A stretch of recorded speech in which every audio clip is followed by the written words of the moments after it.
ভালোবাসা রং বদলায়। সুবর্ণা মুস্তফার সাথে হুমায়ুন ফরিদির একবার প্রচন্ড ঝগড়া হলো। রাগ করে সুবর্ণা অন্য রুমে গিয়ে দরজা বন্ধ করে শুয়ে পড়লেন।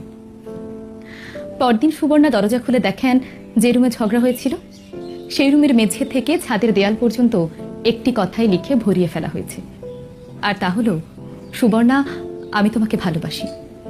এত ভালোবাসাও তাদের বিচ্ছেদ ঠেকাতে পারেনি। 2008 সালে ডিভোর্স হয়, কারণ ভালোবাসা রং বদলায়। জীবনানন্দ দাশ লিখেছিলেন, প্রেম ধীরে মুছে যায়, নক্ষত্রেরও একদিন মরে যেতে হয়।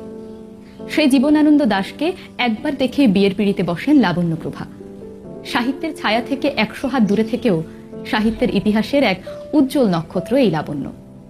সেও একটা সময় পর বুঝতে পারে তার স্বাধীনতা হারিয়ে যাচ্ছে, মুক্তির জন্য ছটফট করতে থাকে।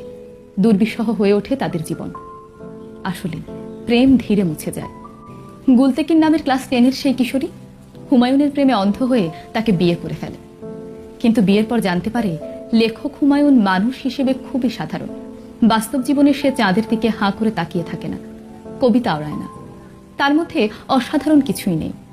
আর 10টা মানুষের মতোই সে খুবই সাধারণ, স্বপ্নভঙ্গের মতো ব্যাপার।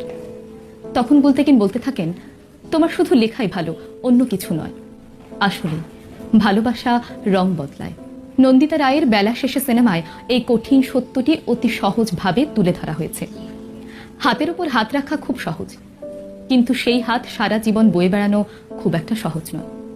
সহজ নয়, তার কারণ ওই একটাই, ভালোবাসা রং বদলায়।